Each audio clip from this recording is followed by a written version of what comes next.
اور آپ نے نوٹ کیا ہوگا یہ 2-3 دن سے کہ جو آگاہ درس جس سورے پہ دے رہے ہیں وہ سورہ کو ہم یہاں پہلے پڑھ دیتے ہیں، ٹھیک ہے؟ تو بہت ہی اطمینان کے ساتھ سورہ سنیے یہ والا، تاکہ جب آپ بعد میں آگاہ سے درس لیں اس سورہ کے اوپر تو آپ کو وہ سورہ لگے کہ ہاں ابھی ہم اس سورہ کو سن چکے ہیں، لہٰذا وہ آپ کے لیے بآسانی آپ کے سمجھ میں آئے گا، ٹھیک ہے؟ تو میں انشاءاللہ آج جو سورہ پڑھوں گا انشاءاللہ آگاہ درس اسی پہ دیں گے، تو آپ لوگ بہت اطمینان سے سورہ بیٹھ کے سنیں اور محظوظ ہوں۔ اعوذ باللہ من الشیطان الرجیم،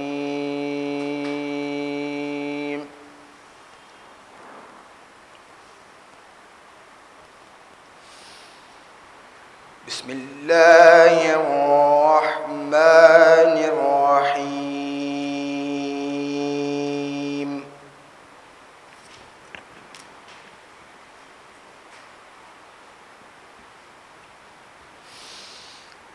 تبت یدا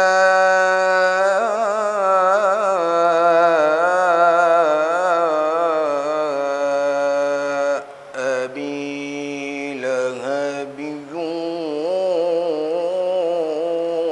وتب،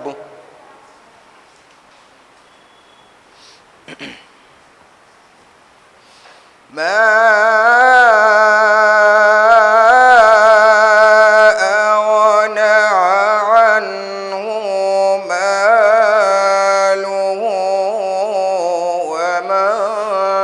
كسب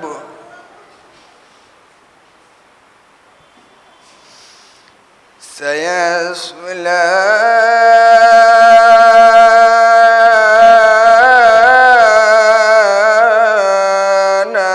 نارا ذات لهب،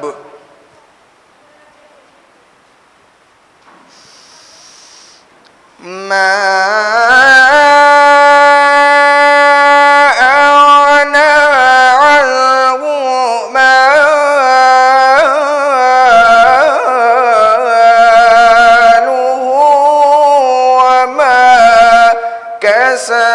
سيصلى نارا ذات لهب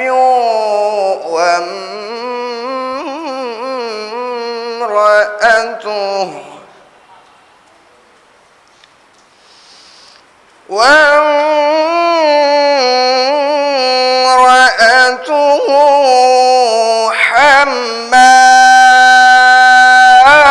حمالة الحطب في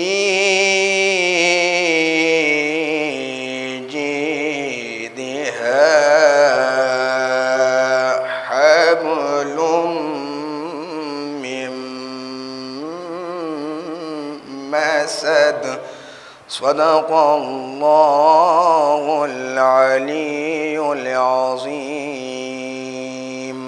وصدق رسوله النبي الكريم، والحمد لله رب العالمين۔ اللهم صل على محمد وآل محمد، صلوات محمد وآل محمد۔ میں معتبانہ التماس کرتا ہوں استاد محترم عالی جناب مولانا آغا ارشد صاحب سے کہ وہ اپنے بہترین بیان سے ہمارے دلوں کو روشن کریں۔ اعوذ باللہ من الشیطان الرجیم، بسم اللہ الرحمن الرحیم، وبہ نستعین انہ خیر ناصر و معین، وصلی اللہ علی محمد وآلہ الطیبین الطاہرین، اللہم صل علی محمد وآل محمد وعجل فرجہم۔ کل تک ہم لوگ کے جو سورے جن پہ ہم لوگوں نے بات کی وہ سورہ توحید، سورہ معوذتین، یہ 3 سورے ہم لوگوں نے اس کی تفسیر اور اس کے بارے میں کچھ جاننے کی کوشش کی۔ آج جو ہمارا سورہ ہے وہ سورہ تبت بھی اس کو کہا جاتا ہے، اور سورہ مسد بھی کہا جاتا ہے، اور سورہ لہب بھی کہا جاتا ہے۔ 3 اس کے نام ہیں۔ سورہ تبت کیونکہ تبت سے شروع ہوئی ہے یہ سورہ شروع ہوا ہے، تبت یدا ابی لہب و تب۔ مسد اس لیے اس کو کہا جاتا ہے کیونکہ اس کے آخر کی جو آیت ہے اس میں مسد کا یعنی مسد کیا ہے بتائیں گے، مسد کا ذکر ہے، تو اس اعتبار سے اس کو سورہ مسد کہا جاتا ہے۔ اور سورہ لہب اس لیے کہا جاتا ہے کیونکہ رسول خدا صلی اللہ علیہ وآلہ وسلم کا چچا جس کا نام تھا ابو لہب، تو اس لہب کے نام سے پہ اس سورہ کو سورہ لہب بھی کہا جاتا ہے۔ اب آئیے سورہ کے بارے میں جاننے کی کوشش کرتے ہیں کہ یہ کیا ہے، اس کے بارے میں خداوند کریم کیا ارشاد فرما رہا ہے۔ سب سے پہلے ہم جیسے کہ ہم نے بتایا تھا کہ ترجمہ کر لیں اس کا، الفاظ کا، تاکہ سورہ واضح ہو جائے۔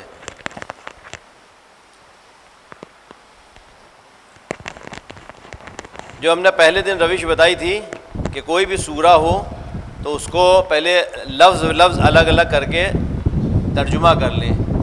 جیسے بسم اللہ الرحمن الرحیم، تبت،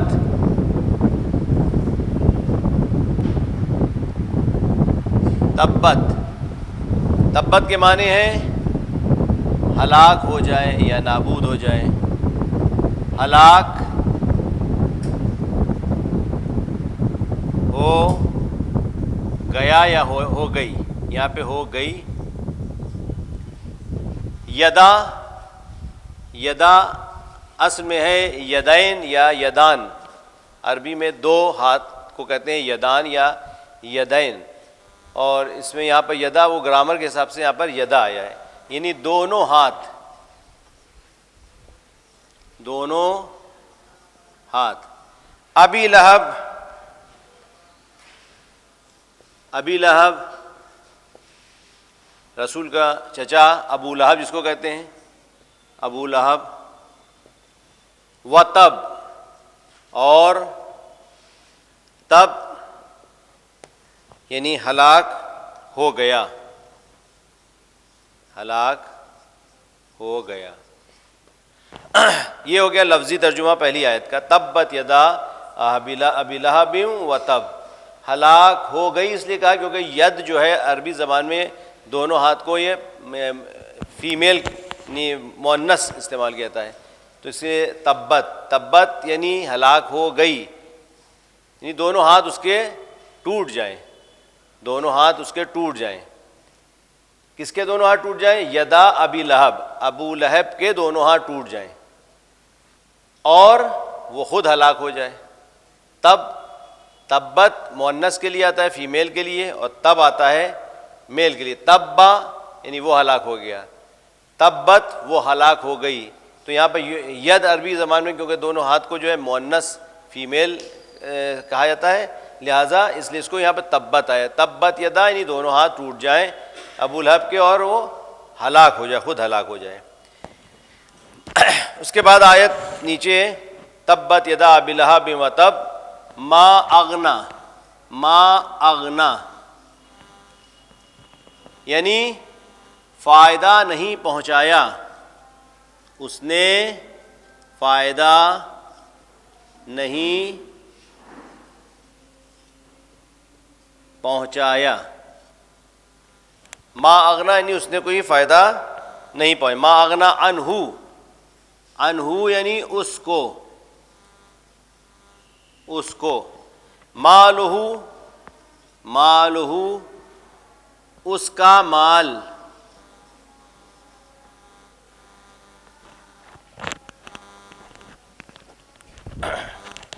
اس کا مال، مالہ وما کسب، وما وا یعنی اور، ما کسب جو اس نے کمایا یا حاصل کیا، جو اس نے کمایا یا حاصل کیا۔ ما اغنا عنہ مالہ وما کسب، تو یہ دو آیتیں ہو گئیں۔ ما اغنا عنہ مالہ وما کسب، فائدہ نہیں پہنچایا اس کو اس کے مال نے اور جو اس نے حاصل کیا، کمایا۔ مال اس کو کہتے ہیں جو ہم کو باہر سے ہم کو ملتا ہے، جیسے وراثت میں مل گیا یا تحفے مل گیا، اور کسب کہتے ہیں ہم لوگ اردو میں کہتے ہیں کسب، کاسب، یعنی جو ہم کماتے ہیں، یعنی محنت سے جو کماتے ہیں، جو محنت سے کماتے ہیں، اپنی طاقت سے کماتے ہیں، وہ ہے ما کسب میں آتا ہے، یعنی جو ہم نے کمایا، اور مال جو ہے وہ جو ہم کو ملتا ہے. تو جو اس کو ملا ہے وہ مال، وہ بھی اس کو فائدہ نہیں پہنچایا اس نے، اور جو اس نے حاصل کیا ہے، چاہے مال کے اعتبار سے ہو چاہے اولاد کے اعتبار سے، نہ اس کے مال جو اس نے حاصل کیا اپنی تجارت سے، جو اپنے سورسز سے جو اسے حاصل کیا، نہ تو اس کو اس کے مال نے فائدہ پہنچایا، نہ اس کے کسب و کار نے اس کو فائدہ پہنچایا، نہ ہی اس کو اس کی اولاد نے فائدہ پہنچایا. ما کسب. سیصلی نارن ذات لہب. سیصلی، سین کہتے ہیں ان قریب، بہت جلدی. سیصلانی جلدی ہی وہ داخل ہوگا. یصلا، یہ لکھ لیا آپ نے اوپر والا. سیصلا یعنی جلد وہ داخل ہوگا. سیصلا جلد وہ داخل ہوگا. کون؟ ابو لہب. سیصلا نارن، نار کہتے ہیں آتش کو، آگ کو. سیصلا نارن، جلد ہی وہ داخل ہوگا آگ میں. سیصلا نارن، وہ آگ کیسی ہوگی؟ ذات لہب. لہب یعنی شعلوں والی آگ، کیونکہ یہ اس کا نام بھی ابو لہب تھا، اور اس کو لہب اس لیے بھی کہتے تھے، اس کے کہتے ہیں کہ اس کے رخسار بہت سرخ تھے، بالکل آگ کی طرح، یا غصے ور بہت تھا، تو اس سے اس کو جو ہے ابو لہب بھی کہا جاتا تھا. تو اس کو بھی آگ میں داخل کیا. کون سی آگ؟ ذات لہب، جو شعلوں والی آگ ہوگی. سیصلی نارا ذات لہب. اب اس کے بعد آیت سورہ جو ہے وہ پلٹتی ہے اس کی بیوی کی طرف. وامرأتہ، اور اس کی بیوی، یعنی دونوں آتش جہنم میں جلد بہت جلد جائیں گے، داخل کیے جائیں گے. سیصلی نارا ذات لہب وامرأتہ، اور اس کی عورت، یعنی ایک طرح سے ذلیل کیا جا رہا ہے اس کو، کیونکہ انہوں نے اتنا پریشان کیا تھا رسول کو، چاہے وہ ابو لہب ہو، کیونکہ رسول خدا کا چچا تھا ابو لہب، اور اس کی بیوی جو تھی ام جمیل، یہ بھی بہت اذیت پہنچاتی تھی رسول کو. تو ان دونوں نے رسول خدا کو اتنی اذیت پہنچائی کہ خدا نے ان کے اوپر نفرین کی، لعنت کی. اس طرح سے ان کے لیے سورہ نازل کیا. یعنی قرآن میں کسی کا نام نہیں لیا گیا، صرف دو لوگوں کے نام لیے گئے ہیں. ایک جنہوں نے رسول کی حمایت کی ان کے دور میں، اور ایک جنہوں نے مخالفت کی. حالانکہ مخالفت کرنے والے بہت تھے اور موافقت کرنے والے بھی بہت تھے، لیکن ایک مخالفت کرنے والا ابو لہب کا نام لیا ہے، اور ایک موافقت کرنے والے میں جو ان کے رسول کے ساتھ تھے وہ زید جناب زید تھے، کہ جن کو رسول خدا نے اپنا منہ بولا بیٹا بنایا تھا. تو ان کا نام قرآن میں آیا سورہ احزاب میں. تو یہ دو لوگوں کے نام آئے، ورنہ کسی کا نام قرآن میں نہیں لیا، چاہے وہ کوئی بھی ہو. صفات بیان کی گئی ہیں. تو وہ اور اس کی بیوی دونوں. وامرأتہ حمالۃ الحطب. حمالۃ الحطب، حمالہ یعنی وہ جو لکڑیوں کو اپنے دوش پر اٹھا کے لاتی ہے. حمالۃ الحطب، جو لکڑیوں کو اٹھاتی ہے، لکڑیوں کے ڈھیر کو اٹھاتی ہے. حمالۃ الحطب. فی جیدہا حبل من مسد. فی جیدہا، اس کے گلے میں. جیدہا، اس کے گلے میں. کس کے گلے میں؟ اس کی بیوی کے گلے میں، ام جمیل کے گلے میں. فی جیدہا حبل من مسد، رسی ہوگی. اور رسی کون سی ہوگی؟ کہ جو کھجور سے بنی ہوئی رسی اس کے گلے میں ہوگی. اب اس کے پیچھے جو ہے واقعہ یہ بھی ہے کہ اس کے پاس ایک ہار تھا، ام جمیل کے پاس بہت بیش قیمتی ہار تھا، اور اس پہ بڑا ناز کرتی تھی وہ، کیونکہ عرب میں کسی کے پاس اتنا قیمتی ہار نہیں تھا. اس پہ بڑا ناز کرتی تھی، اور وہ سب اطراحٹ تھی اس کی، اور بہت اپنا فخر فروشی کرتی تھی، اور بہت غرور کرتی تھی اس بات پہ کہ میرے پاس ہار ہے، اور اس سے لوگوں کو نیچا دکھاتی تھی. تو اللہ نے اس کو عذاب میں کہا کہ اس کے گلے میں رسی ہوگی، کھجور کی بنی ہوئی رسی اس کے گلے میں ہوگی. اچھا، اس کے بعد اس کے ساتھ یہ حادثہ بھی پیش آیا کہ جب یہ مری ہے تو یہ بہت مالدار گھرانے کی تھی. ایسا نہیں کہ کوئی کمزور یا غریب گھرانے کی ہو، یہ مالدار گھرانے کی تھی. اور یہ جو ہے مالدار ہونے کے ساتھ ساتھ اس کی سسرال جو تھی، یعنی کہ ابو لہب جو تھا وہ بھی مالدار تھا، وہ بھی غریب نہیں تھا. تو اس کے بیاہ گئی، لیکن اس کے باوجود بھی اتنی کنجوس تھی یہ کہ لکڑیاں لینے جاتی تھی. ایندھن گھر میں سب کچھ تھا، لیکن اس کے بعد بھی جنگل سے جا کے لکڑیاں بٹور کے لاتی تھی. اور جو لکڑیاں بٹور کے لاتی تھی وہ لکڑیاں استعمال کی جو ہوتی تھی رکھتی تھی، اس کے جو کانٹے وغیرہ ہوتے تھے وہ رسول کے گھر کے آگے، کیونکہ ملا ہی ہوا گھر تھا، وہاں پر بچھا دیتی تھی تاکہ رسول جب نکلیں تو ان کے پیروں کو زخمی کر دیں یہ کانٹے.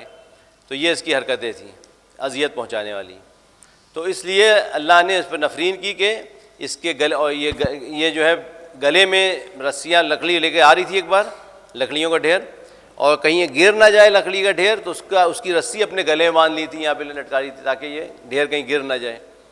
تو اتفاق سے کہیں بیٹھی تھی وہاں پر آرام کرنے کے لیے، اور وہاں یہ ہوا کہ لکڑی کا پورا ڈھیر جو ہے گرا، اور جب گرا تو یہ رسی کھینچ گئی، اور جب کھینچی تو اس کا گلا اسی میں گھٹ گیا. تو جو اللہ نے نفرین کی تھی، یعنی اس کے اوپر لعنت کی تھی، اور اس کو ایک طرح سے اللہ نے اس پہ اس کو سزا کے طور پہ جو شروع میں لعنت کی ہے اس پر، تو اس کا اثر یہ ہوا کہ یہ اس طرح سے مر گئی. اور ابو لہب کے لیے جو کہا ہے تبت یدا، یعنی ہلاک، اس کے ٹوٹ جائیں اس کے ہاتھ، دونوں ہاتھ. تو دونوں ہاتھ سے مراد کیا ہے؟ یہ دونوں ہاتھ، کیونکہ دونوں ہاتھوں سے رسول اللہ کے لیے اذیت پہنچاتا تھا، اسباب فراہم کرتا تھا. جب رسول خدا تبلیغ کے لیے نکلتے تھے تو پیچھے سے پتھروں کو دونوں اپنے طرف، دونوں کانوں پہ پتھر کی اٹھا لیتا تھا تھیلے، اور اس میں پتھر بھرے رہتے تھے، اور ان پتھروں سے رسول کی پنڈلیوں پر، ان کے پیروں پہ مارتا تھا. یہ پیر آپ کے زخمی ہو جاتے تھے اور ورم کر جاتے تھے. تو اس طرح سے اذیت، دونوں ہاتھوں سے اذیت پہنچاتا تھا. تو اللہ نے بھی کہا کہ دونوں ہاتھ اس کے ٹوٹ جائیں اور یہ ہلاک ہو جائے.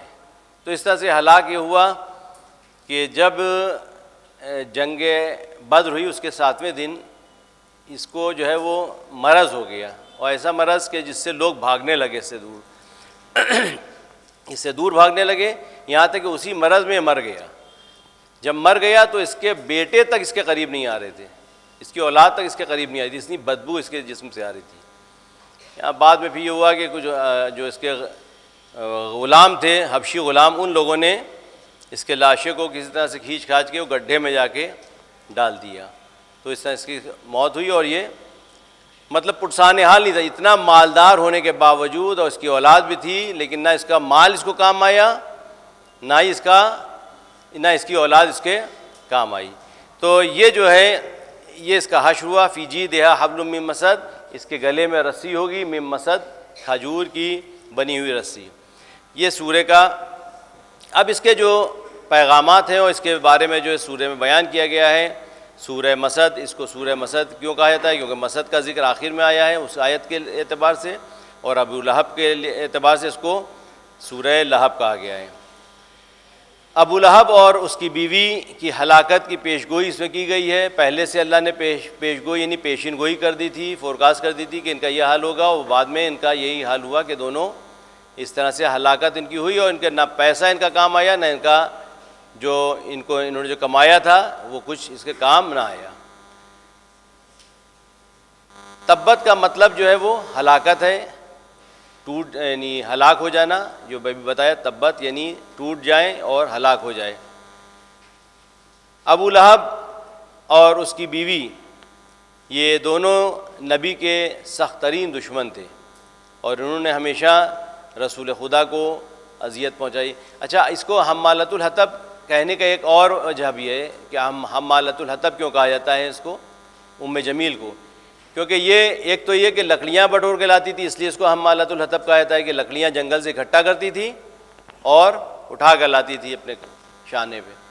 دوسرا یہ کہ یہ لکڑیاں اپنی جو استعمال کی ہوتی تھی نکال لیتی تھی، اور باقی کانٹے وغیرہ رسول کے دروازے پہ ڈال دیتی تھی، تو اس لیے بھی اس کو حمالۃ الحطب کہا گیا. اور تیسری وجہ یہ ہے کہ یہ رسول خدا صلی اللہ علیہ وسلم کے راستے میں آگ جلاتی تھی کہ رسول جب تبلیغ کے لیے نکلے نا تو ان کے راستے میں رکاوٹ بنے، اور یہ رسول کی اذیت کا باعث بنے.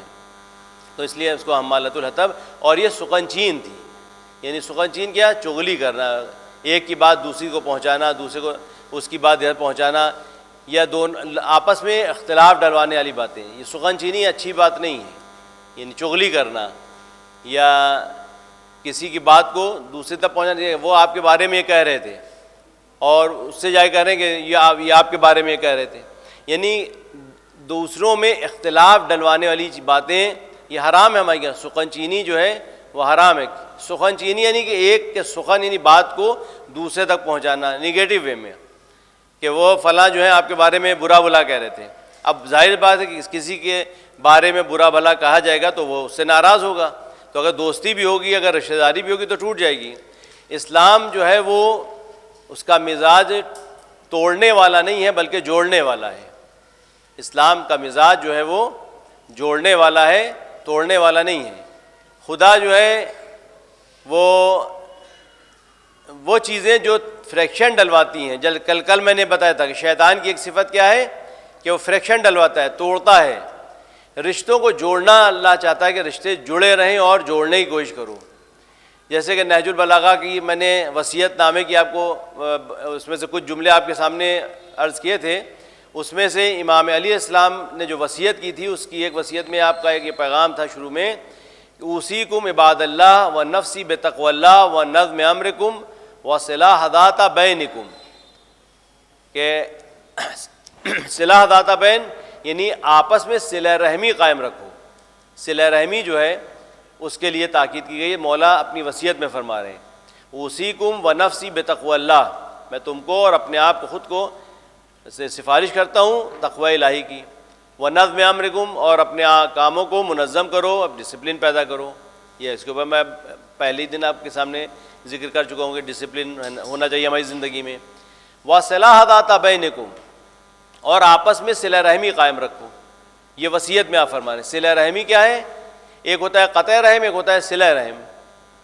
صلہ رحم اس طرح لکھا جائے گا, یہ لکھ لیا, مٹا دوں میں, وہ باقی کی آیت ترجمہ آپ لوگ کر لیجئے گا. 2 آیتیں جو رہ گئی ہیں, 3 آیتیں, وہ امراۃ و حمالۃ الحطب فی جیدہا حبل من مسد. اسی طرح سے ایک ایک لفظ کر کے ترجمہ پہلے اس کا لکھیے, لفظی ترجمہ, اور پھر بعد پورے سینٹنس کا ترجمہ کریے. تو اس طرح سے آپ ترجمہ کرنا سیکھ جائیں گے. روش ہے ترجمہ کرنے کی کہ پہلے لفظ بلفظ ترجمہ کر کے اس کے بعد پورا سینٹنس بنائیے. ایک صلوات پڑھیے جب تک ہم اس کو مٹا رہے ہیں. اللہم صلی علی محمد و آل محمد. صلہ رحم, یہ صلہ رحم, صلہ رحم اور قطع رحم. صلہ رحم اور قطع رحم یعنی آپس میں رشتہ داری برقرار رکھنا یا کوئی ایسے کام کرنا کہ جس سے رشتہ داری, دوستی, جو عزیزداری ہے وہ باقی رہے. قطع رحم یعنی آپس میں رشتے کو توڑ دینا. خدا اس کو نہیں پسند کرتا. 3 چیزیں ہیں جو ہماری عمر میں اضافے کا سبب بنتی ہیں. 3 چیزیں روایت میں ہیں کہ جو ہماری عمر میں اضافہ یعنی برکت کا سبب بنتی ہے. ہماری عمر میں برکت ہوتی ہے اور اضافہ ہوتا ہے. ایک تو یہ کہ آتی من حرمک, جو تم کو محروم کرے تم اس کو عطا کرو. ہم کو ضرورت تھی 100 روپے کی یا کچھ ضرورت تھی پیسے کی, ہم نے گئے مانگنے ایک شخص سے, اس نے ہم کو نہیں دیا. لیکن زمانہ بدل گیا, آگے جا کے ہم مالدار ثروت مند ہو گئے اور وہ غریب ہو گیا, وہ میرے در پر آیا مانگنے کے لیے ہم سے.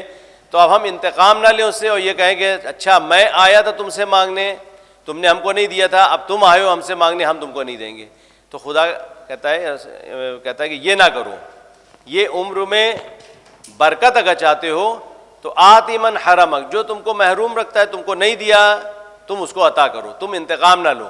اگر وہ تمہارے پاس آیا ہے محتاج بن کے تو وہ بدلہ نہ لو اس سے, کیا تم نے نہیں دیا تھا ہم تم کو دیں گے, ہم تم کو دیں گے, یہ کریں, اس کو منع نہ کریں. تو آتی من حرمک, جو تم کو محروم کرے کسی چیز سے تم اس کو عطا کرو. یہ ہمارے ائمہ معصومین کی زندگی میں بارہا دیکھا گیا. جنگ صفین کا موقع تھا, امیر المومنین علی ابن ابی طالب, اللہم صلی علی محمد و آل محمد, جب فرات پہ پہنچے تو وہاں دیکھا کہ معاویہ کے لشکر کا قبضہ ہو چکا ہے پانی پہ, اور پانی بند کر دیا امیر المومنین کے لشکر کے لیے. تو امیر المومنین علیہ السلام نے حملہ کرا اور پانی اپنے قبضے میں لے لیا. تو وہ جو روش تھی ان لوگوں کی, پانی بند کر دو, سینکشن لگا دینا, ایک طرح سے پانی بند کر کے بزدلانہ جنگ کرنا. امیر المومنین نے جب قبضہ کیا تو اب یہ سمجھے کہ کہیں ہم کو بھی محروم نہ کر دیں. تو خیر امیر المومنین کے دشمن بھی اس بات سے آگاہ تھے کہ علی کی سیرت اور علی کی فطرت سے آگاہ تھے کہ علی کبھی ظلم یا بزدلانہ جنگ نہیں کرتے. تو عمر عاص نے کہا, عمر عاص عبید اللہ عمر ابن کیا اس کا جو تھا معاویہ کا جو مشیر تھا عمر عاص، اس نے کہا کہ یہ گھبراؤ نہیں، علی پانی سے منع نہیں کریں گے، یعنی فطرت جانتے تھے کہ علی پانی سے منع نہیں کریں گے، اور وہی امیر المومنین نے کہا کہ پانی تم لوگوں کے لیے کھلا ہوا ہے، تم آگے پانی سیراب ہو سکتے ہو، یہ پانی سب کے لیے ہے۔ تو ائمہ معصومین کی روش یہ نہیں ہے۔ چوتھے امام کا بھی واقعہ ہے کہ جب وہ جا رہے تھے بیابان میں، دیکھا کہ ایک شخص ہے جو پیاس سے تڑپ رہا ہے، امام اس کے قریب گئے، جب اس نے دیکھا کہ امام میرے قریب آ رہے ہیں تو اس نے اپنے چہرے کو چھپانا چاہا کہ کہیں ایسا نہ ہو کہ ہمارا چہرہ دیکھ کے ہم کو پانی نہ پلائیں۔ امام آئے اس کے پاس، اس کو پانی پلایا، جب جانے لگے تو کہنے لگے اگر آپ مجھے پہچان لیتے تو پانی نہ پلاتے۔ تو امام نے کیا فرمایا، یہ کربلا کے واقعے کے بعد، کہنے تو سمجھتا ہے کہ میں تجھے پہچانتا نہیں ہوں، میں تجھے جانتا ہوں کہ تو میرے بھائی علی اکبر کا قاتل حسین بن نمیر، تو میرے بھائی علی اکبر کا قاتل ہے، لیکن وہ تیرا طریقہ تھا، یہ ہمارا طریقہ ہے۔ تو کسی کو محروم نہ کرو عطا سے، اگر اس نے محروم کیا تم عطا کرو، یہ عمر میں اضافے اور برکت کا سبب بنتا ہے۔ دوسری چیز، ارحم من ظلمک، جو تم پر ظلم کرے تم اس پر رحم کرو۔ یہ بھی دیکھنے کو ملا ہمارے ائمہ معصومین کی سیرت میں، خود یہ شبوں میں آپ دیکھیں کہ جب امیر المومنین السلام کے ضربت لگی تو جو ابن ملجم امام کے سر پر ضربت لگانے والا ہے، امام اس کے لیے کہہ رہے ہیں کہ پہلے جا کر اس کے لیے دودھ کا ایک پیالہ لے کر آؤ، اس کی جو رسیاں ہیں وہ کھول دو، اپنے دشمن کے لیے جس نے ان کو جام شہادت، یعنی آپ کی شہادت ہوئی ہے اس کے ضربت سے، اس کی زہر بجھی تلوار سے آپ کو جام شہادت نوش کرنا پڑا۔ لیکن امام نے اپنا طریقہ نہیں بدلا، جو اسلامی طریقہ ہے کہ اگر تم پر کوئی ظلم کر رہا ہے تو تم اس پر ظلم نہ کرو، تم اس پر رحم کا مظاہرہ کرو، اس پر رحم دلی کا مظاہرہ کرو، رحم کرو۔ اور تیسری چیز جو عمر درازی کا سبب بنتی ہے وہ ہے صلہ رحم، یعنی آپس میں رشتہ داری کو قائم رکھو۔ صلہ رحم ایسا ہے کہ مان لیے کوئی ہمارا رشتہ دار، کوئی عزیز جو ہے ہم سے ناراض ہو گیا ہے، بات چیت بند ہو گئی ہے، کوئی بھی وجہ ہو سکتی ہے، تو اگر وہ بات چیت نہیں کر رہا ہے تو ہمیں چاہیے کہ ہم بات چیت کرتے رہیں، ہم اس سے جو ہے صلہ رحم قائم رکھیں، سلام کرتے رہیں، جواب دے نہ دے، بھئی سلام کرنا تو مستحب ہے، جواب دینا واجب ہے۔ یہ ایک ایسی چیز ہے کہ سلام میں اللہ نے 69 ثواب رکھے ہیں، سلام کرنے میں اور جواب دینے میں ایک، کل ملا کے 70 ثواب میں سے 69 ثواب اس کو ملیں گے جو سلام کر رہا ہے، جو پیش قدمی کر رہا ہے سلام کرنے میں، اس کو جو ہے 69 ثواب مل رہے ہیں۔ جواب دینا جو ہے واجب ہے، وہ جواب دینے والے کو ایک ثواب ہے، تو اگر جواب نہ بھی دے گا تو گناہگار، جواب دینا واجب ہے، سلام کرنا تو مستحب ہے، لیکن اللہ چاہتا ہے کہ جو سلامتی میں پیش قدمی کرے اس کا گریڈ زیادہ ہونا چاہیے۔ تو جو صلہ رحم کرے گا تو ظاہر سی بات سلام دعا برقرار رکھو اور آپس میں مل جل کر رہو۔ تو اللہ صلہ رحم کو پسند کرتا ہے۔ امام فرماتے ہیں کہ صلہ رحم وَأُوصِيكُمْ عِبَادَ اللَّهِ وَنَفْسِي بِتَقْوَى اللَّهِ وَنَظْمِ أَمْرِكُمْ وَصِلَاحِ ذَاتِ بَيْنِكُمْ فَإِنِّي سَمِعْتُ جَدَّكُمْ وَرَسُولُ اللَّهِ يَقُولُ الصِّلَاحُ ذَاتَ الْبَيْنِ أَفْضَلُ مِنْ عَامَّةِ الصَّلَاةِ وَالصِّيَامِ، کہ میں نے سنا ہے تمہارے جد رسول خدا سے، میں نے خود سنا ہے کہ وہ فرما رہے ہیں کہ آپس میں رشتہ داری کو قائم رکھنا تمام عمر نماز روزوں سے بہتر ہے۔ اب یہ اس کا مطلب یہ نہ سمجھ لیجیے گا کہ امام رسول خدا فرما رہے ہیں کہ تمام عمر نماز روزوں سے بہتر ہے تو پھر ہم صلہ رحم کریں نماز روزہ نہ کریں، کیا ہو سکتا ہے؟ صلہ رحم بہتر ہے، بہتر کب ہوگا؟ ہم یہ کہیں کہ یہ پین بہتر ہے، افضل ہے، اچھا ہے، آپ کہیں کس سے اچھا ہے تو اس کے مد مقابل کوئی چیز تو ہونا چاہیے جس سے اچھا ہو۔ ایک بوڑھی عورت کہنے میرا بچہ جو ہے وہ ریس میں اول آیا، کہنے ریس میں اول آیا، اچھا بہت اچھی بات ہے، مبارکباد دی سب نے۔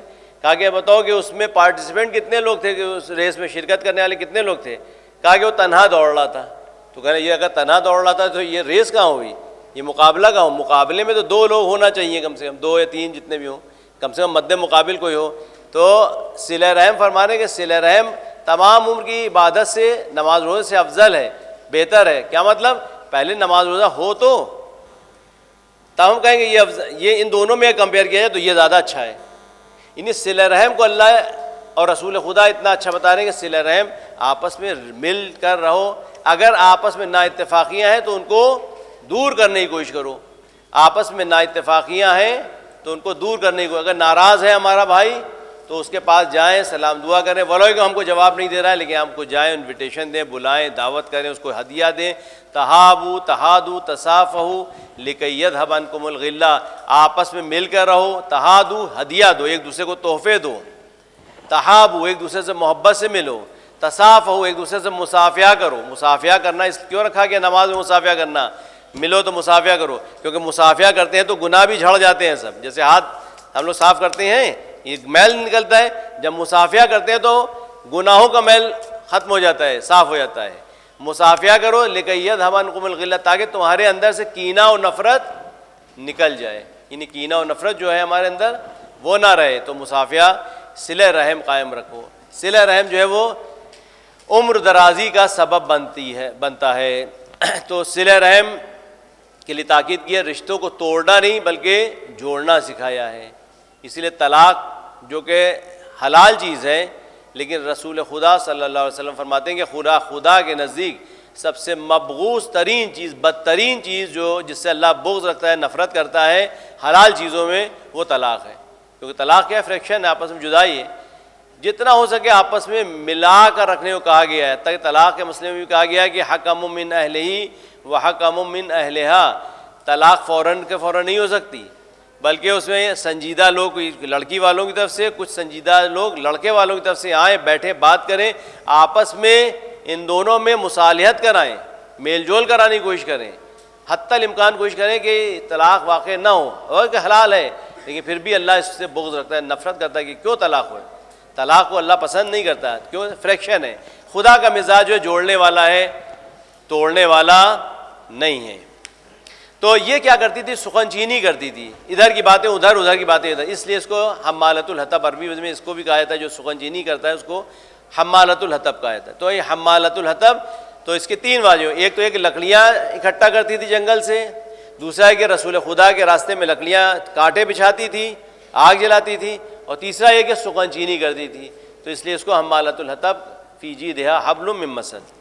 تو یہ دونوں جو ہے رسول خدا کو بڑا ستاتے تھے اور بڑا اذیت کرتے. یہ رسول خدا کی نقل کرتا تھا. اور رسول خدا کو جب آپ نے تبلیغ کی اور کوہ صفا پر آپ نے جا کے سب کو بلایا اور کہا کہ میں کیا تم کو بتاؤں اس پہاڑ کے پیچھے ایک لشکر ہے، کیا مانو گے نہیں مانو گے؟ تو سب نے کہا کہ بھلا یا رسول اللہ، اگر آپ کہہ رہے ہیں تو ہم مانیں گے. یعنی کیونکہ آپ صادق ہیں، آپ سچے ہیں، آپ کی بات پر ہم کو یقین ہے. یعنی آپ دیکھیے کہ رسول خدا نے اپنے کیریکٹر کو کیسے پہچانوایا تھا اس دور میں کہ جب کہ خیانت کاریاں، جھوٹ، فریب، مکاریاں یہ سب عام تھی. لیکن اس دور میں رسول خدا نے اپنے کو دو چیزوں سے خاص کر پہچانوایا. ایک تو اخلاق تو تھا ہی آپ کا، دو چیزیں، جو دو ٹائٹل آپ کو کفار مکہ کی طرف سے ملے، ایک صادق ہونے کا، ایک امین ہونے کا. صداقت اور امانت داری، یہ آپ سچے ہیں اور آپ امانت دار ہیں. یہ دو چیزیں ہر مومن کے اندر ہونا چاہیے. چھٹے امام کا ارشاد ہے، امام صادق علیہ السلام فرما رہے ہیں، اللہم صلی اللہ محمد علیہ وسلم، آپ فرما رہے ہیں کہ کسی کے کثرت رکوع اور کثرت سجدہ سے فریب نہ کھانا. کیونکہ عام طور پر جو انسان فریب دیتا ہے، دھوکہ دیتا ہے، وہ کیا کرتا ہے؟ اچھی چیزوں کو سہارا بناتا ہے اپنی موبائل ٹون اپنی بنا لے گا، آذان کی آواز بنا لے گا، اس میں ماتم کی آواز رکھ لے گا یا قصیدے کی آواز، انگوٹھیاں خوب پہنے ہوئے، نقش لگے ہوئے ہیں اور کڑے، یہ تعویذ اور اپنے حلیہ جو مطلب ایسا بنائیں گے بہت مقدس، بہت تسبیح لے کے چلنا اور عبادت و خشوع و خضوع دکھانا. یہ دکھاوے کی عبادت اللہ کو پسند نہیں ہے. یہ اس سے لوگ فریب کھاتے ہیں. خوارج کیسے تھے؟ آپ بچوں، آپ لوگ معلوم خوارج سنا ہے خوارج کے بارے میں؟ جو امیر المومنین اسلام سے آخری جنگ ہوئی ہے، جنگ نہروان، اس میں خوارج نے جنگ لڑی ہے امام سے. خوارج کون وہ لوگ ہیں بیٹا؟ خوارج کن کو کہتے ہیں؟ وہ لوگ کہ جو بڑے مقدس تھے، بڑی نمازیں، روزے، عبادت گزار، اتنے گٹے پڑے ہوئے پیشانی پہ، کوئی کہہ نہیں سکتا تھا کہ یہ لوگ غدار یا اس طرح کے دھوکے باز ہوں گے. اتنے عبادت گزار، حافظ قرآن، گلے میں قرآن لٹکا ہوا، تسبیحاں لیے ہوئے، ہر وقت عبادت. یعنی آدمی دھوکہ کھا جائے ان کو دیکھ کر. امیر المومنین صاحب فرما رہے ہیں کہ میں تھا جس نے ان کے اوپر تلوار اٹھائی، کسی کی ہمت نہیں تھی کہ ان کے اوپر تلوار اٹھائے.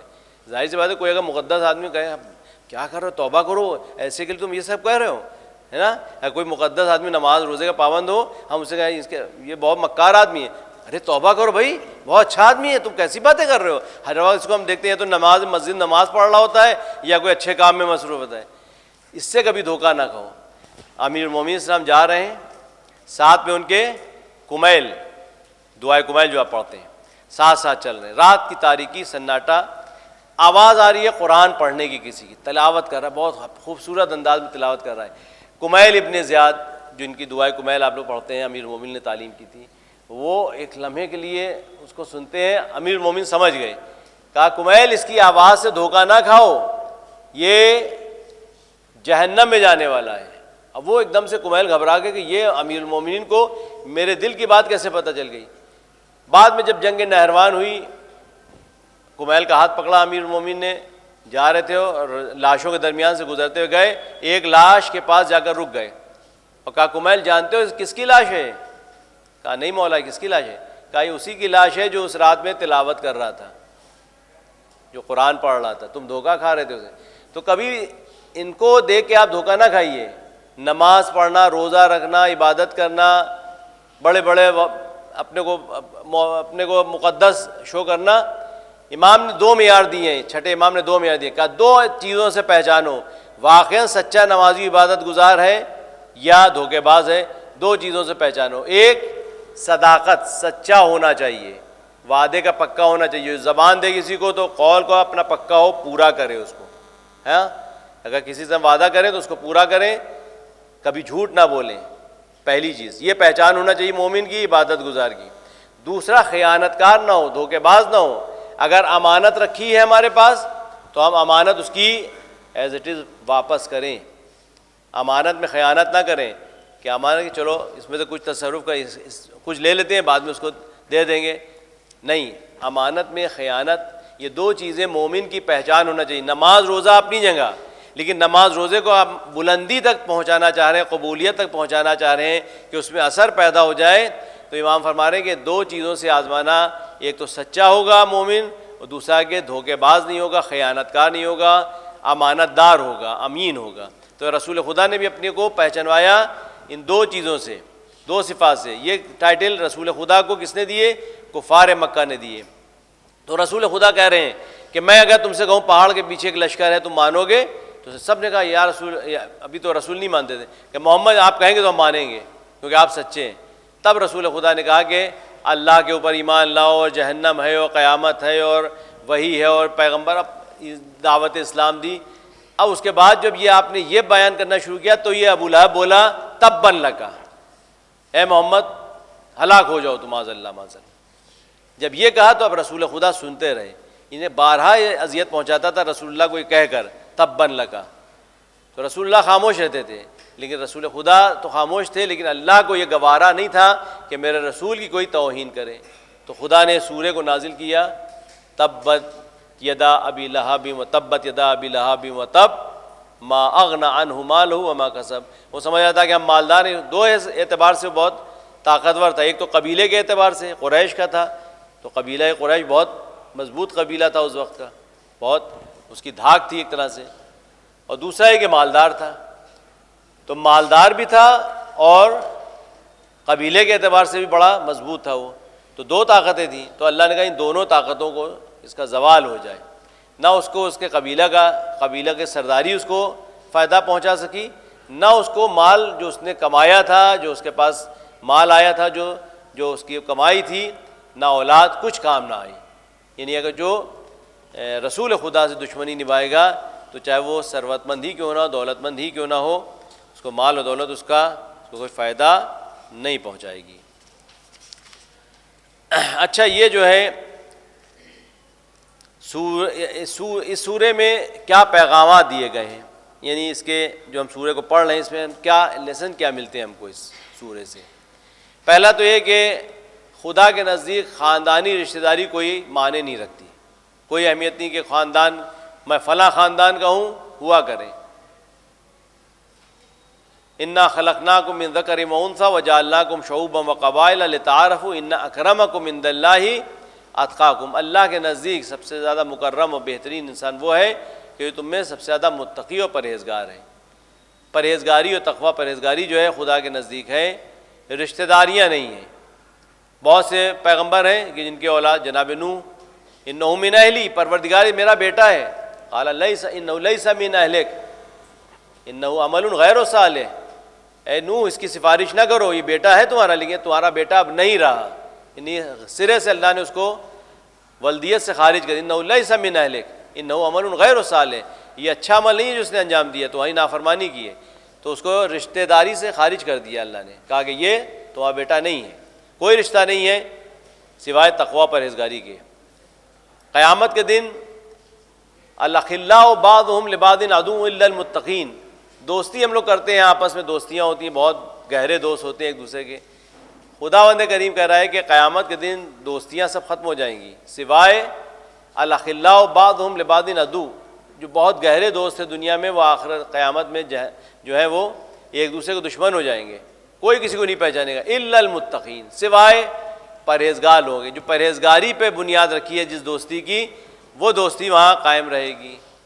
جناب حبیب بن مزاحم، جناب زہیرقین، یہ جو دوستیاں آپس میں تقویٰ پرہیزگاری کی بنیاد پر ہوتی ہیں، تو ہمیشہ دوستی میں دھیان رکھیے کہ مال و دولت دے کے دوستی نہ کریے، یا تفریح بازی کے لیے دوستی نہ کریے کہ ہمارا بہت اچھا دوست ہے، ہم لوگ سیر سپاٹے کے لیے آتے ہیں، ہنسی مذاق ہوتا ہے، بلکہ دوستی میں جو امام نے معیار دیا ہے وہ آپ نے فرمایا کہ تمہارا وہ دوست ہے جو تمہارے عیب تم کو تحفے میں دے، اصل دوست وہ ہے کہ جو تمہارے عیب تم کو بتائے، اگر آپ کے اندر کوئی کمی ہے وہ بتائے کہ تمہارے اندر ایک کمی ہے، کیونکہ آپ کی شخصیت کو ابھارنا چاہتا ہے۔ تو ایک تو پیغام یہ کہ خاندانی کوئی رواداری نہیں ہے۔ جناب سلمان فارسی کوئی تعلق نہیں تھا، نہ عرب زبان بھی نہیں تھا، نہ عربی تھے، وہ فارس کے تھے، لیکن رسول خدا نے کہا انہو من اہلی، یعنی اہل بیت میں سے ہے ہمارے، سلمان منا اہل البیت، سلمان ہمارے اہل بیت میں سے۔ ابو لہب چچا، اس کو خارج کر دیا کہ یہ ابو لہب تمہارا چچا نہیں ہے، آپ کے چچا نہیں ہے یہ، یعنی وہ اس کے اوپر پورا سورہ نازل کر دیا رسول کے اوپر، ابو لہب کے اوپر۔ اور سلمان جو ہے وہ غیر تھے، لیکن ایسا تقویٰ پرہیزگاری، رسول سے محبت، ایمان ان کے اندر جلوہ گر تھا کہ رسول خدا نے فرمایا سلمان منا اہل البیت، سلمان ہمارے اہل بیت۔ تو پہلا پیغام اس سورہ کا یہ ہے کہ کوئی رشتہ داری نہیں ہے۔ دوسرا پیغام یہ ہے کہ مال و دولت قیامت کے دن کام نہیں آئے گی، صرف اور صرف ہمارے اعمال۔ ان خیر الزاد التقوی، خیر الزاد یعنی بہترین زاد راہ جو ہے وہ تقویٰ ہے۔ قیامت کے دن سب سے بہترین چیز جو کام آنے والی چیز ہے کیا ہے؟ نہ دولت نہ مال، صرف تقویٰ پرہیزگاری۔ ہاں وہ مال جو ہم نے دنیا میں خرچ کیا ہے آخرت بنانے کے لیے، وہ مال کام آئے گا۔ ہم غریبوں کی مدد کرنے کے لیے، کوئی بچہ ہے اس کی فیس ہم نے دے دی پڑھنے کے لیے، اس کی فیس نہیں ہے، اب سال 9 شروع ہونے جا رہا ہے، تحصیلی سال تحصیلی، یعنی کہ اب امتحانات چل رہے ہیں بچوں کے، اب نیا سیشن شروع ہونے جا رہا ہے، تو کتنے ایسے گھرانے ہیں کہ جن کے لیے ایک بہت بڑا چیلنج ہے کہ اپنے بچوں کے لیے ہم اسٹیشنری کہاں سے لائیں، ان کی ایڈمیشن فیس کہاں سے دیں، اور ان کے لیے یونیفارم کہاں سے لائیں۔ یہ قریب 40-50 ہزار روپے کا خرچہ ایک بچے کے اوپر، بالکل منہ کھولے کھڑا ہوا ہے۔ اب اس صورت میں وہ غریب آدمی کیا کرے؟ تو ہم نے آگے بڑھ کر اگر اکیلے دم پہ کر سکتے تو اکیلے، ورنہ دست جمعی ہم نے محلے میں سب نے مل کر، جو ہم نے اس دن نذر کے لیے کہا تھا، ایک نذر یہ بھی ہے کہ ہم مولا کی محبت میں نذر کریں کہ مولا ہم آپ کی محبت میں ہم اس بچے کو اسٹیشنری اور اس کی جو ضروریات ہیں وہ ہم دے رہے ہیں۔ تو یہ بھی ایک طرح کی نذر ہے۔ بھوکے کا پیٹ بھرنا، علم کی بھی تو بھوک ہے نا، تو اس بچے کی بھوک کو ہم اس کا پیٹ بھر رہے ہیں علم سے، یہ نذر ہم دسترخوان بچھا رہے ہیں مولا آپ کی محبت میں، کہ تاکہ آپ کا چاہنے والا ایتام آل محمد کوئی یتیم ایسا نہ رہے کہ جو بھوکا رہ جائے، علم سے بھوکا رہ جائے، محروم رہ جائے۔ تو ہم آپ کے لیے، تو محلے میں سب نے مل کر اس کے لیے اسٹیشنری و تمام اس کا اسباب فراہم کر دیے، اس نے فیس دے دی اور امتحان اس کا سال شروع ہو گیا پڑھائی کا۔ تو یہ مال و دولت کام نہیں آئے گی سوائے کہ تقویٰ پرہیزگاری ہے، وہ مال جو ہم نے رائے خدا میں خرچ کیا ہے اللہ کی خوشنودی حاصل کرنے کے لیے۔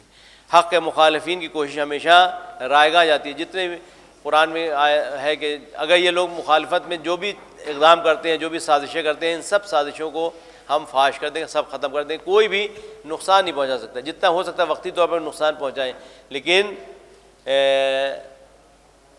سورہ انفال میں آیت ہے، آیت نمبر 36، ان الذین کفروا ينفقون اموالهم لیصدوا عن سبیل اللہ وسینفقونها ثم یکون حسرۃ ثم یغلبون، کہ جو رسول کے مخالف ہیں، انہوں نے محاذ بنا رکھا ہے، وہ اپنا مال خرچ کرتے ہیں رسول کے راہ میں، اسلام کی راہ میں اس کو مٹانے کے لیے، وہ یہ کرتے رہیں گے، بعد میں ان کی حسرت رہ جائے گی اور مغلوب ہو جائیں گے۔ قرآن میں 4 طرح کی فیملی کا ذکر کیا گیا ہے، 4 طرح کے خانوادے، 4 خانوادے۔ کون کون سے خانوادے؟ ایک وہ کہ جہاں پر سب لوگ اچھے ہیں، میاں بیوی بچے سب اچھے ہیں، سب بہترین لوگ ہیں۔ ایک وہ ہے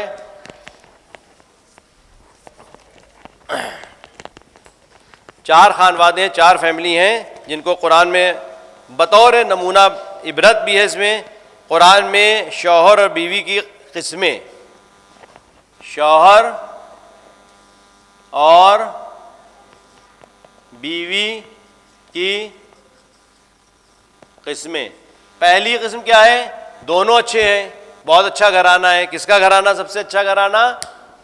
آیت تطہیر کا، جناب فاطمہ زہرا، جناب امیر المومنین، بہترین شوہر، بہترین زوجہ اور ان کی اولاد بہترین اولاد۔ تو پہلا گھرانہ وہ کہ دونوں اچھے، دونوں خوب بہترین۔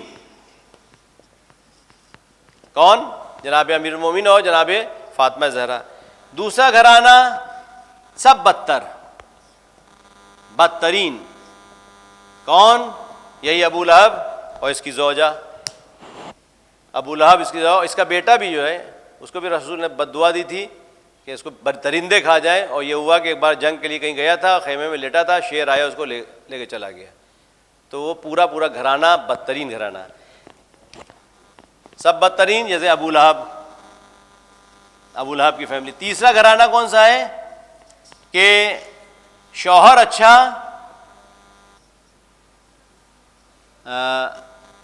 بہترین، اور بیوی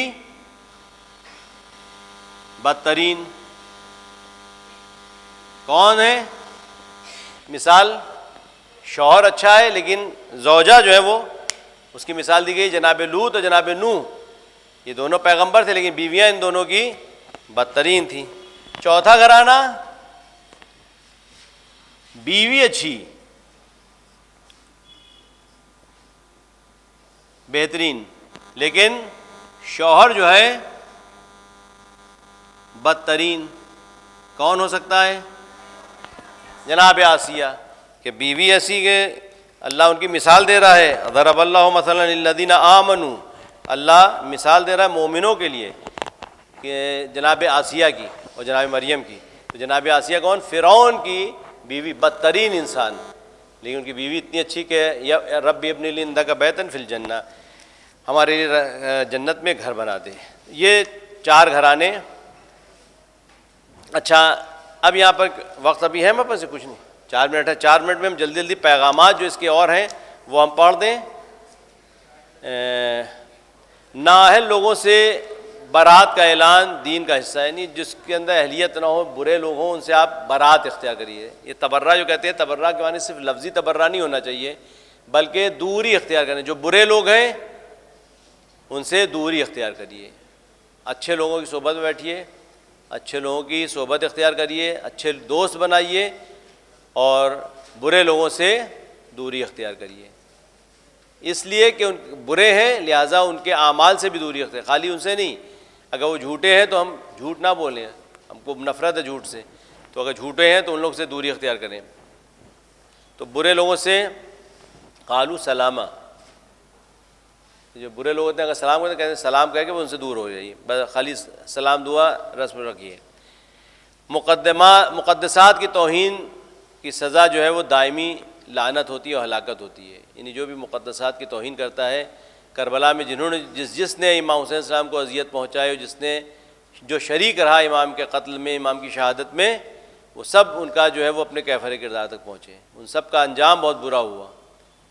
تاریخ میں آپ دیکھیے کہ جس نے اہل بیت کو اذیت پہنچائی ان کا انجام برا ہوا۔ دینی نظام میں تعلقات سے زیادہ اصولوں کی اہمیت دی گئی ہے.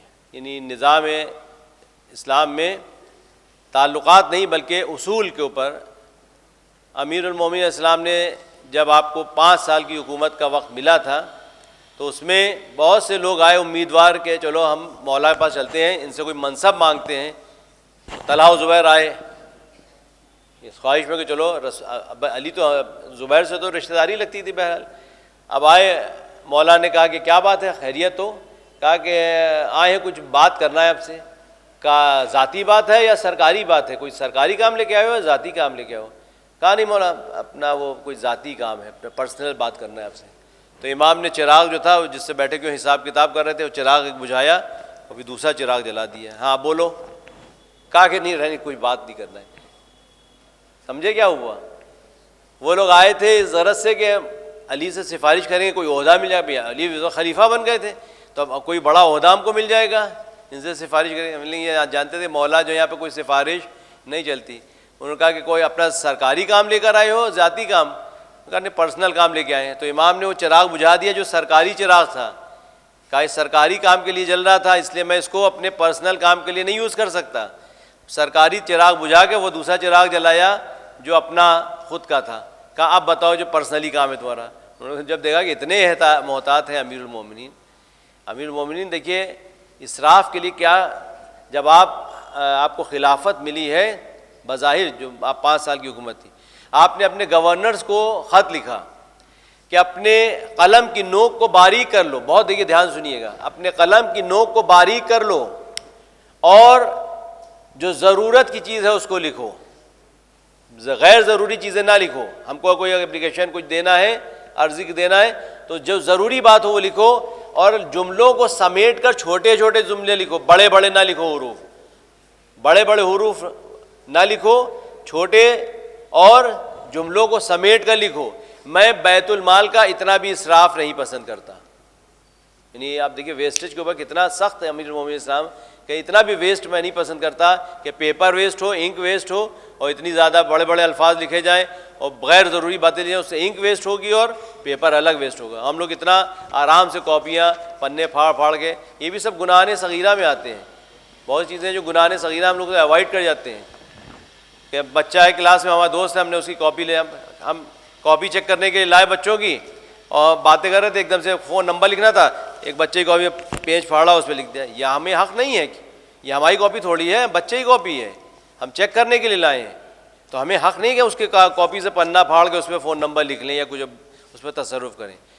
یہاں پر مجلس ہو رہی ہے, یہاں پر کوئی پروگرام چل رہا ہے, جوتے پڑے ہوئے ہیں سب کے, اور ہم آئے جوتوں پہ پیر رکھتے ہوئے چلے گئے. یہ سب گناہ صغیرہ میں شمار کیے جاتے ہیں. ہمیں کسی کی پراپرٹی پر ناجائز تصرف جائز نہیں ہے. کسی نے اپنی گھر کی دیوار پتوائی, پینٹ کرائی اور ہم نے آگے پوسٹر لگا دیا کہ چلیے قافلے میں چلنا ہو تو ہمارے ساتھ چلیے, یا ہمارے گھر کی مجلس سے ہم نے رکا چپکا دیا, یہ جائز نہیں ہے کہ وہ دوسری پراپرٹی. یہ سب گناہ صغیرہ میں آتے ہیں. کوئی ختم ہو گیا وقت؟ چلیے وقت ختم ہو, چلیے انشاءاللہ کل مکمل کر دیں. صلوات بھیجیں محمد, اللہم صلی علی محمد و آل محمد.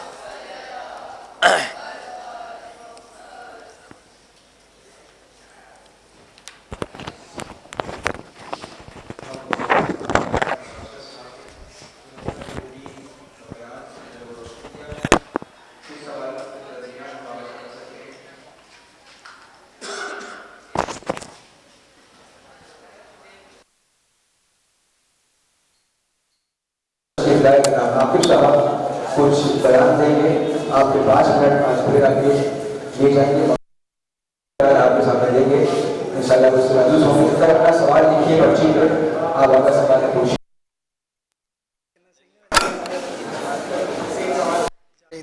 بسم اللہ الرحمن الرحیم.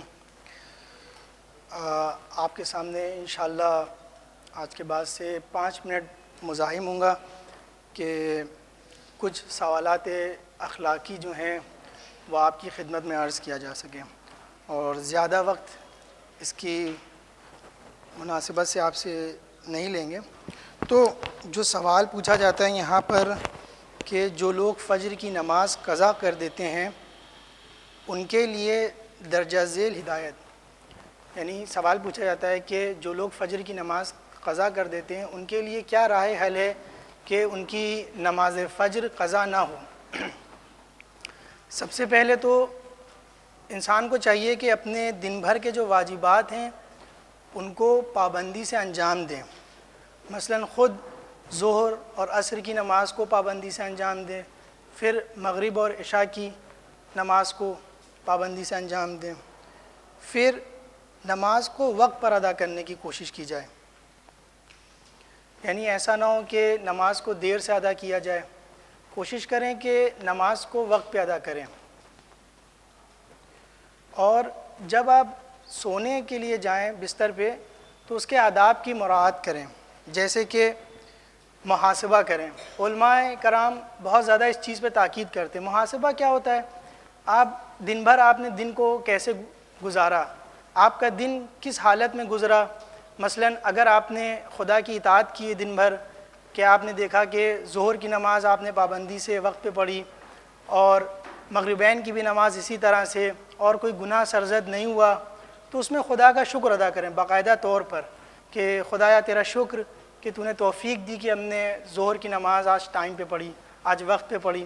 خدایا تیرا شکر کہ آج ہم نے مغرب کی نماز وقت پہ پڑھی۔ خدایا تیرا شکر کہ ہم کو توفیق دی قرآن مجید کی تلاوت کرنے کی۔ پھر اگر اس کا برعکس ہوا، خدا نخواستہ کوئی مشغول ہو گیا یا بے توجہی کی نماز کی طرف، تو استغفار کرے۔ محاسبے میں یہ کرنا ہوتا ہے۔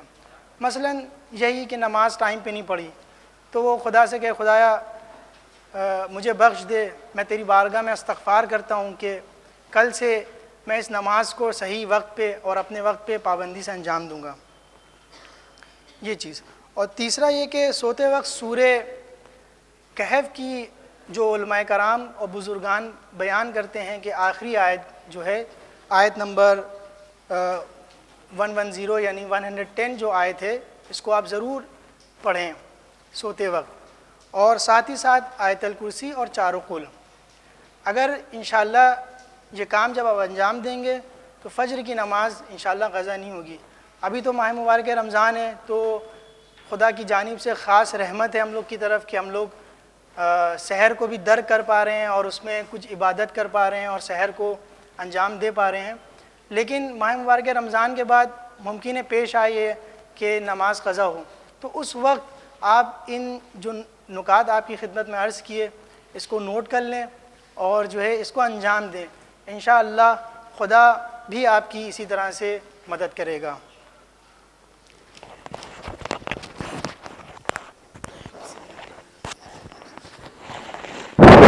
اچھی بات آپ نے بتائی۔ اور دیکھیے نماز صبح جو ہے وہ ایک طرح سے اٹینڈنس کا کام کرتی ہے ہمارے لیے۔ اگر اسکول میں ہم جائیں اور اٹینڈنس نہ لگی ہو تو پھر ہم کو انٹری بھی نہیں ملے گی، پھر ہم سارے پیریڈ جو ہیں باہر ہی رہیں گے۔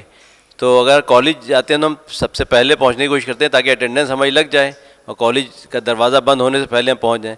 اگر ہم کسی چیز کو امپورٹنس دے رہے ہیں اتنی، تو خود بخود ہماری آنکھ کھل جائے گی۔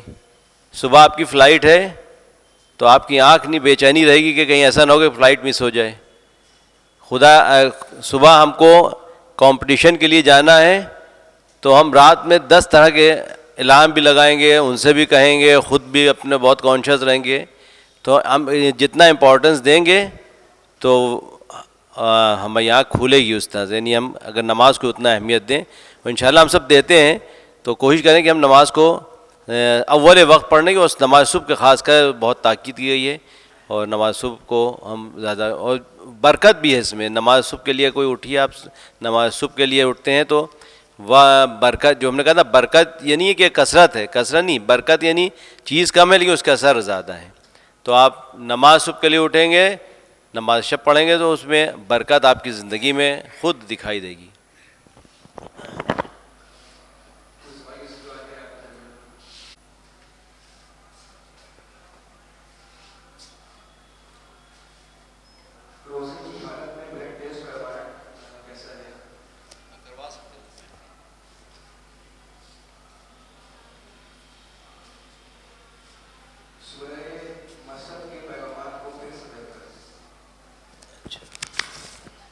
ویسے ہم کل پھر پڑھ دیں گے کیونکہ اس کے کچھ پیغامات رہ گئے ہیں۔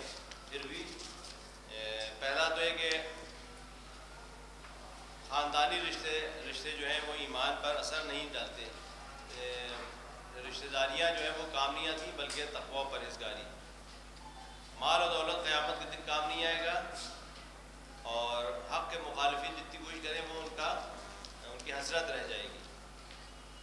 اور نااہل لوگوں سے دوری اختیار کریں، برات جو ہے دوری اختیار کریں اس کی.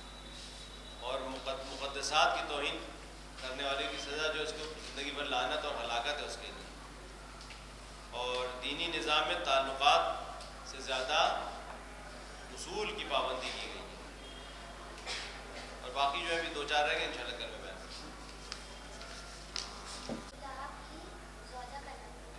ام جمیل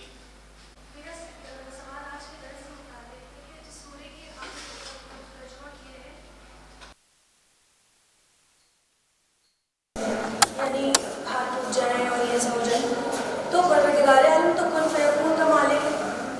یعنی اگر غدیر کے واقعے میں دیکھتے ہیں تو فوراً ہی عذاب آتا ہے اور فوراً ہی نازل ہو جاتا ہے. تو یہ کیا وجہ ہے کہ پروردگار دعا دے رہا ہے اور پھر اس کے بعد اتنا وقت ہو رہا ہے کہ جو ہے وہ ابھی بدعا پروردگار نے سورہ پہلے نازل ہو رہا ہے پھر اس کے بعد وہ عمل ہو رہا ہے کہ پروردگار چاہے تو اسی وقت کر سکتا ہے. اچھا سوال ہے. یہ اس میں کچھ ایسے ہوتے ہیں باتیں جو ماضی کے لیے پاسٹ ٹینس کا استعمال کیا تھا لیکن اس سے مراد جو ہے فیوچر کے لیے آتی ہے. جیسے جو نکاح پڑھا ہے تو اس میں کہتے ہیں آج کا ہے تو ہم نے نکاح کے صیغے جاری کر دیے پاسٹ میں، لیکن اس کے اثر بعد میں ظاہر ہو گئے، یعنی دونوں میں نکاح ہو گیا. تو جو ایک تو یہ کہ بدعا دے رہا، بدعا نہیں دے رہا، وہ بتا رہا ہے کہ آج کا کیا ہوگا ان کے ساتھ. تو میں نے کہا بھی کہ وہ اس کی گردن میں رسی لگی اور اس میں مر گئی وہ، اور ابو لہب کے ساتھ جو ہوا وہ بھی اس کو گڈھے میں پھینک دیا گیا اور ایسی اس کی اس کا ایک طرح سے فیوچر کے بارے میں بتا رہے اس کے ساتھ یہ ہوگا. تو مطلب یہ بھی تو ہو سکتا ہے کہ اس کے ہاتھ ٹوٹ جائیں گے.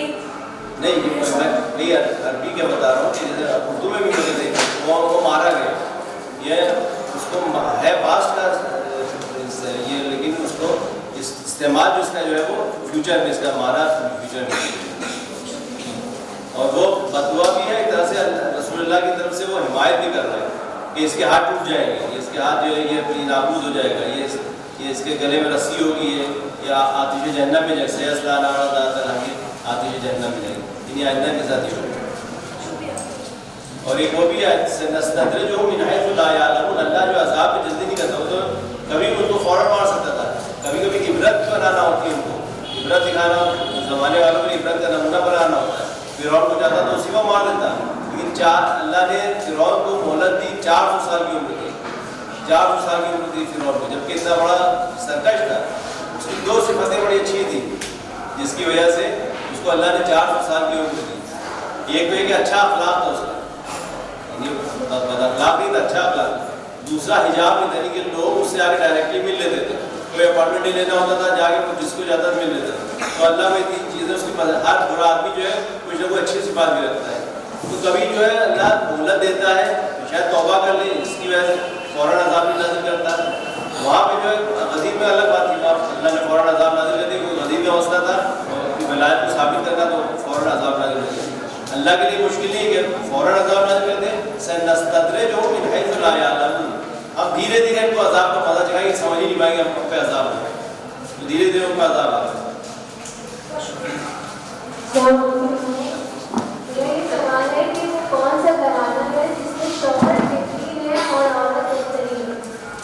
شوہر بہترین ہے اور عورت آپ خود بتائیے، ابھی میں نے بتایا تھا. شوہر بہترین جناب نوح اور جناب لوط، دونوں پیغمبر بہترین پیغمبر تھے پہلے، اور دونوں کی زوجہ جو وہ بدترین تھی، نہیں انہوں نے نافرمانی. زوجہ کون تھی؟ جناب لوط کی زوجہ اور جناب نوح کی زوجہ. نام بتائیں. نام اس پہ نام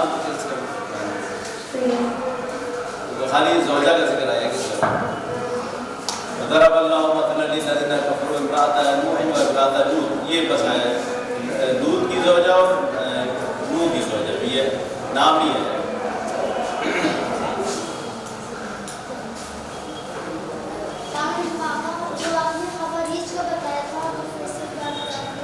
خوارج کا وہ انشاءاللہ میں کل بتا دوں، دیر ہو رہی ہے.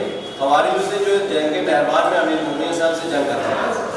یہ دیندار تھے، بہت عبادت گزار تھے، لیکن علی امام علی کی دشمنی میں جنگ لڑنے آئے. انشاءاللہ میں کل بتا دوں گا. بسم الله الرحمن الرحيم. اللهم كل عيدا حجة ابن حسن صلاتك عليه وعلى آبائه في هذه الساعة وفي كل ساعة وليا وناصرا وقائدا وناصرا ودليلا وقائدا حتى تسكنه أرضك طوعا وتمتعه فيها قليلا. صلى الله عليه وسلم.